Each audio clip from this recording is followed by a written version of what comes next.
Hello and namaskar viewers, I am Sanjeev Pandya welcoming you to this week's episode of the Tax Talk with AJ. The show is sponsored by Sai CPS Services, a professional accounting firm located in the state of New Jersey. Multiple locations, but they can assist you no matter where you are in the state for any tax matters, any bookkeeping matters, any payroll matters, because their on-hand knowledgeable CPAs and experienced staff will help you with any business matter. You can give them a call at 908-888-8900 or visit their website, sciencecpsservices.com. With that note, I'd like to welcome Mr. AJ Kumar of Science CPS Services with over 25 years of experience, and he holds degrees like CPA, CVA, and MBA. He brings in a wealth of knowledge and experience to this show. AJ, welcome to the show.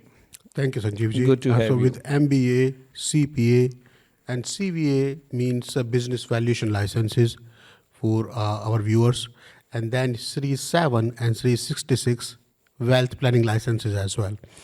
Some people believe they are harder to get than the CPA license, Yes. actually. Oh, really? Any more degrees that you plan to No, I'm add not sure. in I'm not sure. 2026? Life is all about learning. Yeah. So the good thing is, just because we have the MBA in finance, we have the wealth planning license, business valuation license, we can look at a small business from a holistic view. If you go to a CPA who doesn't have the MBA, CVA, wealth planning licenses, you more than likely find somebody who is just doing the data entry in a software and spitting out the tax. This is what you owe. But why? I'm not even making that much money. No.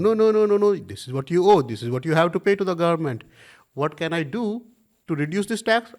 We don't know, because they don't have the Series 7 and Series 66 licenses to decide where you can invest money in a qualified plan to reduce your taxable income. Very good.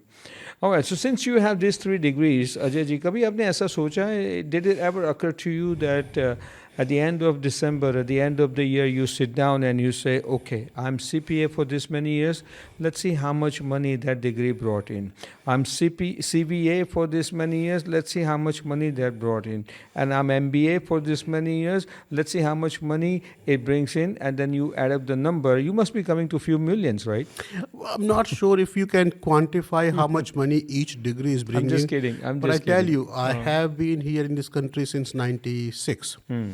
And since 99, I write my yearly diary. Every year I'll write my monthly goal, quarterly goals, yearly goals, family goal, social goal, financial goals, learning goals. So and it's all black and white, handwritten in the diary. And then I'll check it every quarter, every 6 months, what I'm achieving, what I'm not achieving, So each degree I learned, and I learned it painfully. Each degree, each part of the education brings some value to your life. Yes, absolutely. Directly or indirectly. Yes, absolutely. So you are the goalkeeper now that we have learned. You are the goalkeeper. Anyway, so let's continue our conversation with goalkeeper AJ. I mean, as you know, I'm just joking.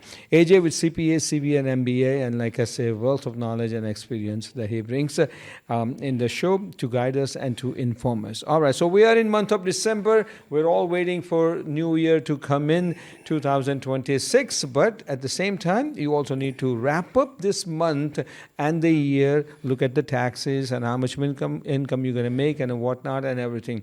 All right, so I'm going to talk about that part, that what you really need to do before the end of the year. But now let's talk about very important. You get some tax documents. You get W-2s, you get 1099s. Now let's talk about 1099. Why 1099 and what is 1099? Absolutely, Sanjeev. 1099 is an information filing. A 1099 document is similar to a W-2 document. If you are working, if you have a job, you get something called a W-2 at the end of the year, which summarize how much money you got, how much social security you paid, how much income tax you paid, which state you worked in. All that is summarized in a W-2. Similarly, if you are a contractor, if you are not an employee, but worked as a subcontractor, freelancer, you get a document called 1099. 1099 could be of many different types. Say, for example, there is something called 1099 NEC, non-employee compensation. So an accountant, payment to an accountant could be considered as a 1099 NEC payment. payment to your website designer, anybody who you paid more than $600 in total throughout the year, who is not your employee, who is a subcontractor or freelancer, that person typically get a 1099 NEC.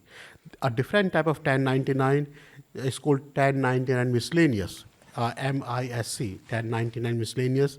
All the rental payment, all the royalty payments goes through 1099 miscellaneous. So if you have a small business, you are making the payments to your landlord, you are expected to issue a 1099 miscellaneous to the landlord. So make sure all these miscellaneous payments, rent, royalties are included in 1099 miscellaneous. If you are paying interest because you borrowed money for your small business, you are supposed to issue a 1099 interest. There is 1099 dividend that the company issues if they are issuing dividend. 1099R means retirement. If at the end of the year you get a retirement account, if you take money out of your Roth IRA, if you take money out of your traditional IRA, SCP plan, your retirement account, this company, the brokerage, will issue a 1099R to you. You have 1099S. If you are selling an investment property, selling a home, more than likely the attorney, the closing attorney, will issue a 1099S to you. So there are different type of 1099s. It depends on the situation, depends on the scenario, what type of 1099 needs to be issued. The idea here is somebody made a tax deductible payment to someone else. It's not through W-2, not an employee. So how do we track this payment? How do we know that you are claiming this payment as an expense on your business tax return? How do we make sure the other person is claiming this as an income on their tax return? Absolutely. Now, let's touch base upon two other categories. One is 1099B, as in boy. That's for the brokerage transactions, correct? And now, because the Zelle and Venmo and everything has become so popular, there's a 1099K. 1099K has always been there. It's issued by the merchant centers when you have your business accepting credit card, accepting Zelle payment, Venmo payment. Generally speaking, these merchant centers will issue a 1099K to you. And the idea here is, it doesn't matter what type of 1099 you're getting. A copy of this 1099 goes to IRS. A copy of this 1099 goes to the state. And a copy of this 1099 goes to the recipient. The onus, the responsibility belongs to the person, the company who made the payment. The payer is the one who is going to issue the 1099. It doesn't matter what type of 1099 you have. Now, this payer, by issuing this 1099, wants to tell the government, this is a legitimate business expense for me. Remember, it's a business expense. So if you have a cleaning lady at your home, you have no business, you have cleaning lady coming to your home, you don't issue a 1099. 1099 is issued for business expenses with an intent to claim that that expense as a tax deductible expense. The idea is now the IRS know that this person made so much payment, this much payment to this person. Now this person wants to claim it as a tax deduction. Now we know this social security number received the money. So they must include it on their tax return as taxable income. All right. So 1099 basically is someone's expense and the other person's income. Absolutely. So a lot of times we are asked, what if I don't have the receipt for this expense? What if I paid in cash? What can I do now? So if you paid in cash, you don't really have a proof that you made this payment. In those cases, it's more important to issue the 1099 so the government knows there is no dispute around it. Hey, I issued a 1099. This person accepted the 1099. This person has the 1099. I'm claiming it as an expense, so this person can pay the right taxes. Okay. All right. So that's a 1099. All right. So these are the categories that you explained to us. The categories 1099. Once the person gets 1099, what should be done with that 1099? 100%. So once you receive the 1099, it must be reported on your tax return. So a lot of time people ask us how much is the minimum income that forces me, that requires me to file the tax return. And you will see a lot of Google articles, a lot of internet articles that will talk about if your income is less than $14,000, you don't need to pay, you don't need to file the taxes. That's true for the W-2 job. If you are a single filer, just because the standard deduction is $14,000, that's why the concept, the misconception, this perception, this theory comes that if you are making $14,000 as a single filer, you don't have to pay the tax. But that's for the W-2 only. If you are making more than $400 as a subcontractor, as a freelancer, and remember, the 1099 is issued if you made more than $600. So if you got the 1099, it's mandatory, it's compulsory for you to file the taxes. And how do you file the taxes now? You need to include it on your Schedule C. Even if the 1099 is coming to your own name, it's considered as self-employed income. And Schedule C, C as in Charlie, is where you report the income, the 1099 amount. You have the right to claim certain expenses. Let's say, going back to the cleaning example, if you have a cleaning job and you're cleaning office spaces, you made $10,000. This $10,000 becomes your income. All the expenses, the supply, the travel, and you may have other laborers, other people working for you, all that become expense against this $10,000. So you don't pay tax on $10,000. You pay tax on $10,000, the 1099 amount, minus all the expenses that you can claim against it. The net income is what you pay taxes on. Okay, very well said. Thank you so very much for that information. With that note, we're going to take a short break. When we come back, we're going to discuss that, once a 1099 is reported on the tax return, that's fine. But what are the deadlines for the 1099? That's all you should know. That's coming up right after this message. Stay with us.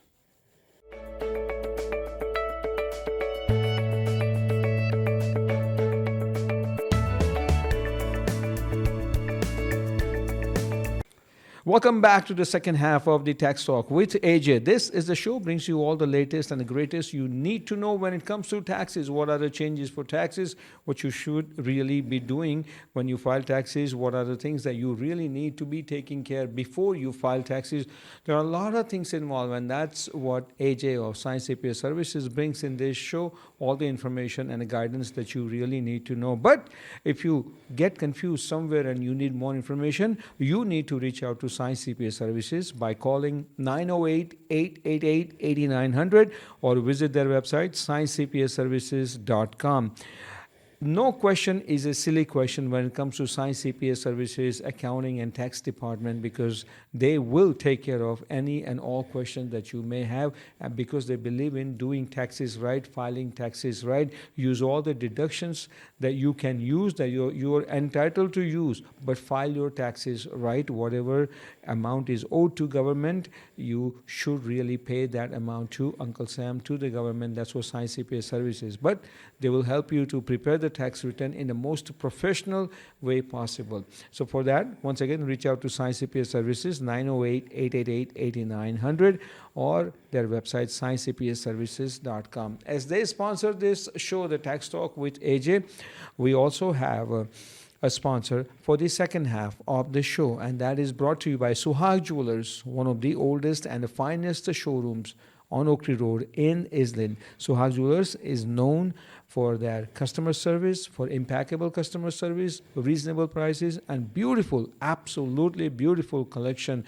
gorgeous design when it comes to gold, silver, diamond, platinum jewelry. So for yourself or someone in the family, when you want to purchase gold, remember to visit Suhag Jewelers on Oak Tree Road in Islin. You can also visit their website, suhagjewelers.com. And Suhag Jewelers brings you the gold rate of the week right here in our show. AJ, with that note, what's the gold rate of the week? Well, today's spot rate was $4,200, Sanjeevji. We have seen a lot of fluctuations recently. The highest rate we saw was about $4,400. Now we are at $4,200. But again, if you just look at this year only, the gold rate has almost doubled, 60% plus increase in last 11 months. We expect the gold rates to remain strong, continue to increase. The increase in 2026 may not be as much as in 2025, but that being said, we did not expect the gold rate to be increasing this much in 2025 either. But the short-term forecast is the gold rate are going to remain strong. Okay, and the gold rate lately has been steady. It hasn't gone that up That's in right. the last 1 week or so. And viewers, remember, gold investment is always a safe investment. So, do think about investing in a gold by purchasing gold jewelry or gold or gold bars that you can purchase also. And silver can be a good option also because silver is also going up. Silver is doing well also. But for all that matter, visit Suhag Jewelers, and they will definitely find the perfect choice, perfect selection for you when it comes to gold, silver, diamond, platinum jewelry. Thank you, Suhag Jewelers, for sponsoring this second part of the show, the Tax Talk with AJ. Now let's continue our topic of the day, which is 1099. Before the break, AJ told us the various categories of 1099 and what exactly is 1099. Someone's income becomes someone's expense, so on and so forth. But now let's touch base upon the deadlines for this 1099 because it varies and you really need to know about that because it is a bit different than W2s. So 1099 deadlines. So IRS has this 1099 deadline for January 31st, Sanjeev ji. So the way the concept works for the prior year, so by January 31st, 2026, we are supposed to reconcile for the year 2025 and issue a 1099 to all the subcontractors, all the freelancers, the landlord, somebody who we paid the royalty out to, somebody who we paid the interest as a business. Again, just to remind our viewers, 1099s are issued to legitimize expenses as part of the business. If you don't have a business, if you are making this payment from your home, you are not required to issue a 1099. You don't have any obligation to issue a 1099. So 1099 deadline is January 31st. If you can't file by January 31st, please try to file ASAP. The penalties are very high, depending the type of 1099, and the penalties can be duplicated because the IRS did not get a copy, the recipient did not get a copy. So all these penalties get multiplied. A typical business can have 10, 20 more 1099s. So a small penalty becomes very, very large amount, especially if it can be proven that there is an intentional disregard to the law. So please, and how do you prove that there's an intentional disregard to the law? Because you did not issue any 1099. What it means is, if you were supposed to issue 10 1099s, 15 1099s, and you issued 7, 10, 12, you issued some 1099s. You could not issue everything. We can understand the information was not available to you.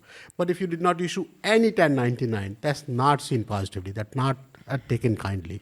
Okay, what are the common mistakes that you really want to address upon to the viewers for when it comes to 1099? What should really they do to verify it's all correct? Absolutely. So please get a copy of the W-9, signed copy of the W-9 from the vendor, from this freelancer, from the person who you are making the payment. Before making the payment, you cannot come back to IRS and say this person is not giving me his social security number or they are not giving me their EIN number. That's not acceptable. Before you make the payment, get a copy of their signed W-9. Make sure if it's a business, it clearly specifies if it's an LLC, S Corp, C Corp partnership. You don't have to issue a 1099 to a C Corporation or S Corporation unless they are an attorney. All attorneys must get the 1099.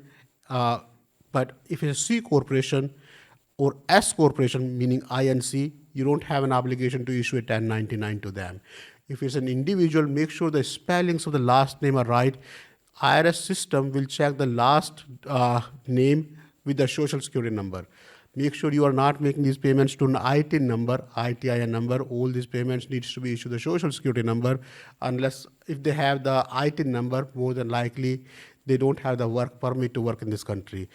The situation is getting very, very strict when it comes to immigration. Please be extra careful who you hire and if they have the right documents or not. Okay. All right, good. Now, with the 1099, is there a way that they can save some taxes on a 1099 and the income to be reported or something like that? Absolutely, there are several ways to save taxes when it comes to 1099. So, if you compare with W2, if you make $100,000 on W2, you cannot claim the travel, uniform, meals and entertainment, home office, laptop, all these expenses cannot be claimed as deduction on your W-2. But if you have the same amount on 1099, your home office expense, your travel expense, your gas expense, your client entertainment expense, your uniform expense, your laptop expense, your phone expense, your internet expense, all those expenses, as long as they're meant for business, because you're self-employed now, can be claimed against this income, and you pay taxes on the net leftover income, not on the gross income. Even on the net leftover income, you have a lot of options to invest money into your own qualified plan. The beautiful thing is SEP, Simplified Employee Pension Plan, where you can claim up to 20% of your net income from a Schedule C from self-employed, or if you it's an S corporation, if you're running your own payroll, you can go up to 25% of your own payroll. So there are rules around it. Maximum is $70,000 for this year, but it's a significant amount. It's a large amount, and the money is going into your own retirement account, more like a traditional IRA. You can compare it with, and it further reduces your taxable income. Okay, all right. 1099 for a foreign contractor. Do foreign contractor get 1099, or Well, what it's happens? not 1099. The comparable form is 1042. And not all foreign payments require 1042. There is a form, W8BEN, that you need these foreign contractors to fill up to claim if they have any nexus with the country or not. If they have any nexus, then you have an obligation to file 1042. There may be some income tax withholding around it, depending on which country you are making the payments to. It could be as low as 5% or as high as 40%. In India, it's either 15% or 30% generally, depending on your income tax bracket, depending on few factors. But the idea here is when you are making the foreign payments, you have to be extra cautious, extra careful. Have these foreign vendors complete W8BEN. The onus remains on you. If after 6 years, if tomorrow we find out that there should have been a withholding that you did not do, we will hold you responsible for it, and we'll try to penalize you to collect money for the withholding that should have come out of the foreign payment. Okay. Now, question about domestic contractor. Earlier question was for foreign contractor, but for domestic contractor, AJ, what if someone pays that contractor, some money cash and some money online using one of the apps or something like that? Then what should they do preparing 1099 for that contractor? So before you make any payment, get a W-9 form signed, so you know their full name, you know their social security number, you know their address. If it's an LLC, S corp, proprietorship, partnership, you know their EIN number. You want to include the total payment. It doesn't matter how the payment was made. It doesn't matter if the payment was made via cash, Zelle, Venmo, check. That's not important here. Whatever the total payment you made in the whole year. Let's say if you have been making $100 payment to the cleaning lady every month, you need to issue a 1099 for $1,200. So one single 1099 for the total payment that you made throughout the year, irrespective of how you made this payment. All right. And quickly, AJ, as we have less than 2 minutes left in the show, any major mistakes that should be avoided when they get 1099? Earlier, you mentioned about the name and SS number or the TIN number and everything else, but anything else that you like to add so that our viewers will know that what are the mistakes that should be avoided? Absolutely. So we have been talking about the payer, we have been talking about the business side of it, but if you are the one who is receiving the 1099, make sure you check your own books to confirm that the amount that's reported on the 1099 is the right amount. Remember, you have to pay tax on this amount. So if this amount is higher than what you received, now you're expected to pay more taxes than what you should have. If the 1099 amount is not right, please immediately contact the business that is issuing this 1099 to you to get this 1099 corrected. Make sure you check the last name of the 1099. You want to make sure the information on this 1099 is right the way you want to see it. And if there are any question, please go back to the business that's issuing this 1099 to get it corrected ASAP. Okay, last question, quickly. With these apps where payments are easily made to the contractor and everything else, so the person who makes the payments and person who receives the payments via these apps, do they really need to keep very, very good record of it, what was paid and what was received to prepare 1099? Absolutely. See, at the end of the day, if you want to claim this payment as an expense, you have the obligation to prove it. IRS has 6 years to come back to you to say, why did you claim this expense? We deny this expense. So the onus, it's your responsibility to track all these expenses. So if you are making significant payment to somebody, especially if you want to claim this payment as a tax deduction from your income, you have to maintain this payment. If you are receiving this payment, you want to track it also. If somebody is issuing you a more 1099 than what you actually received, because they can claim higher expenses. Somebody gave you only $1,000 and now they issue a $10,000 of 1099. So they can claim 10,000 of benefit. They can claim 10,000 as a tax deduction. But if you only got $1,000, you don't want to pay tax on $10,000. That's why tracking these payments is extremely useful when it comes to taxes. Okay, this information has been extremely useful also for our viewers. AJ, thank you so very much. We touch base upon 1099, the importance of 1099 and everything. And should you miss anything, should you want to get more information, reach out to Science CPA Services, 908-888-8900.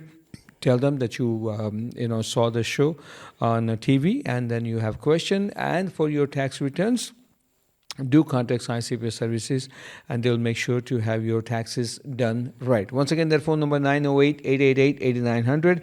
Visit their website sciencecpaservices.com. So we are thankful to Science CPA Services for sponsoring the show. We are extremely thankful to Suhag Jewelers for sponsoring the second half of the show, the Tax Talk with AJ. AJ, once again, thank you so very much. Absolutely. Thank Until you. we meet again, same place, same time, I am Sanjeev Pandya, wishing you all tax-free and happy gold shopping days ahead. So long. Thank you.